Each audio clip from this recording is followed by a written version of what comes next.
This is Tracy with RoadDawg Online, and I'm here with Trey Byrd.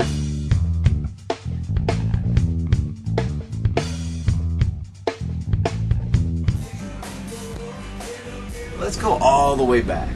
Okay. How did you get started playing drums? Oh man, that's a long story. I actually started out on guitar. Oh, really? Yeah, my dad, I really wanted to play bass, and I told my dad I wanted a guitar. Really meaning, telling him I want a bass. He bought me a guitar. Then, he bought me one. I was like, I don't want to play this, man. It makes my hands hurt, Then he had one of his basses. He switched the nut on it and started playing bass. And I was like, I want to bang on some stuff. This still ain't working out, And we had this old Slingerland kit in the attic. He was like, oh, you don't want to do nothing. He made me get it down by myself, as opposed when I first, started. He was getting everything I wanted. And I just brought it down, set it up, and just started playing it. Just been playing ever since. How old were you? I was about 10 or 11. And where'd you grow up?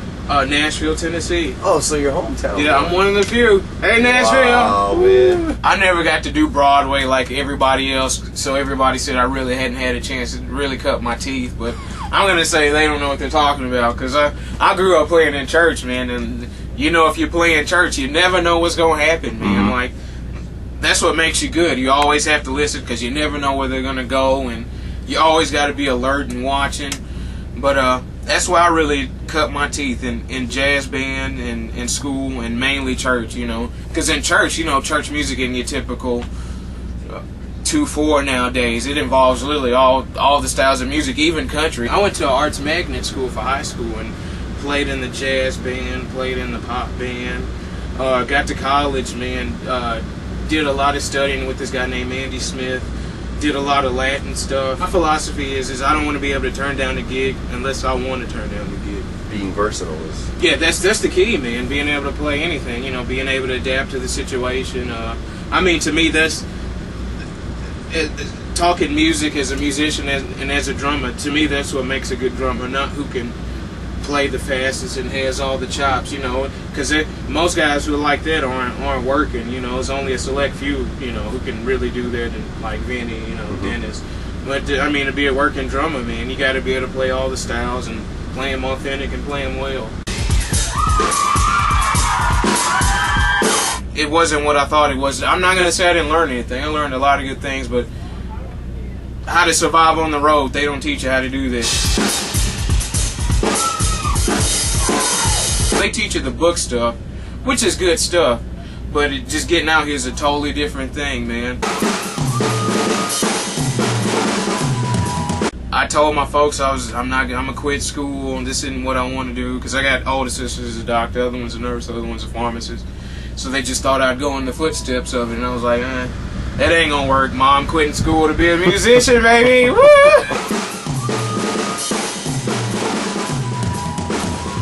Just quit school, and it really made my folks mad, because I only had a semester left. I was doing pre-med. No way. Yeah. So you weren't majoring in music? I started off as a music major, but I got a little ticked off at it from high school all the way through college. Like I said, I started off in the jazz. Well, I started off in concert band in high school, and I did pretty much all the jazz things you can do. Mid-state. I didn't make all-state. I was one away. I got to college and I played in all the combos, all the jazz bands, studied many of books of that. But I really haven't used it on the road. The one thing I can say is that I liked about playing jazz is when it comes to four-limb independence. That. Yeah. To me, that's where, you really start to see all this. It helped to learn how to play this. What transitioned you to getting in the country genre? I met this guy, this good guitar player, man. His name is Steve Rutledge. He plays guitar. We winded up doing some gigs with an artist named Woody Bradshaw. And he was like, man, I just love how you play, man. You want to do the Steve Holy gig? And I was like, sure, man, I'll try it out. And been doing it ever since. Got on with Trent, and I love playing with Trent, man. It's a lot of energy. It's a lot of energy. You can't blow all your cookies in the first song with Trent, man. We do like Voodoo Child, it's not your typical country you ask other people. Yeah, but anything you play, you still can't blow all your cookies in the first song, but you do want to keep that energy going. The toughest thing about playing with Trent is like he never knows where he's going, so you know you just have to watch. Yeah, you gotta know, like he'll up and do a song that nobody's ever heard, and you're like, man, let's just make it happen type deal. You know, that's why, you know, knowing a lot of music styles and knowing how to approach songs is good. Just all the basic fundamentals. But the thing about country is it's so easy that it's hard, you know. You know, because it really goes back to the fundamentals, man. It's all about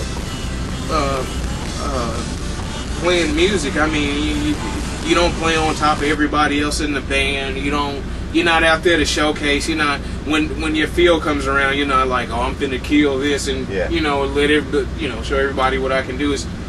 It's all about playing with the band. I mean, even when you listen to the material that you have to learn, it's so simplistic that it's hard. You know, I would say Latin because I mean to me that's probably the hardest style to play. But the music, it just feels so good to me. You know, it's something about it. You know. Well, going from a Latin background to playing country music, which is one of the most song-oriented genres, man. I guess, was that a conscious effort that you had to make? No, because even when you play Latin, there's a certain place you're supposed to, you know, stay as a drummer. You know, you still, even though the patterns are a little bit more complicated, there is a spot that, you know, you don't go outside. Your setup is a little different, you know, because you sit a little higher. Yeah. First of all, I'm a lefty, one of the few. Go lefties out there if there are any other ones. With me, yeah, I do sit higher, man. I was talking to this cat named Ronald Bruner, man. If anybody knows him, everybody knows he's a beast, man. LA cat. But it's just something I've watched from watching him and other guys who influenced me. The reason I sit high is just, for me, when you sit over the drums, it feels like you have not more command, but for some reason it makes you play a little bit more aggressive. And also, like, your first tom is kind of in the middle. Yeah, it is kind of in the middle. That's just a personal preference right there. You know, with this gig, I use a 10, 14, 16. But if I put the 12 right there, I'd scoot it back over. It's just a personal preference, man. What kind of gear you playing these days? Man, a Pearl Export, man. It's back to the basics. This is my first kit I ever bought. That's cool. It cost me $200, man. And you got your money's worth, I guess. Exactly. Yeah. It's a Pearl Export. I play a Pearl Master snare drum, HHX cymbals, Z custom cymbals. To me, it's all about what sounds good. You know. Yeah. How was that transition going from wedges to ear monitors? It just got good today. I mean, the show we're doing today is going to be crap for me, like, because we're not headlining the show, so it's like we're on and off. That's just a whole nother part of it. But we just got a board where we can run everything. One guy can run it, like Kirby can run our stuff from the front house, but it'll be 2 more shows before we, you know, implicate it. But ears, man, it's night and day when you have them. You either, most people say you love them or hate them. The first time I used them, I loved them. My toughest thing is getting the sound guy on the side to stop smoking a cigarette and get his attention. Yeah. I'm like, man, get what I need in there. But I love them, man. At the end of the night, my ears aren't ringing because it's so loud from the wedges, and the rest of the band likes it because when I just had my wedge by myself, I'd have everything cranked, man. Whereas with the ears, it's more controlled, and I can feel myself more on the drum set. You know, when you're playing clubs, it's a little different from playing on a real big stage. You know, but I love them, man. I love them. It's just one of the things you got to figure out, learn how to tweak. It's another thing. Can't just be a drummer, man. Got to learn how to EQ your stuff, man. Who else have you toured with besides doing the country stuff? I did a little bit of touring. Toured Europe. It was my first Europe tour. We toured all of Europe with this lady named Cherie Williams. Did Grammy in the Schools with Kurt Whalum, Rod McGaha. Played with Michael Rapole. That must have been an incredible musical experience, huh? Oh, yeah. I mean, I just grew up around it, man. Well, this is Tracy and Trey Byrd, and we're done with RoadDawg. RoadDawg.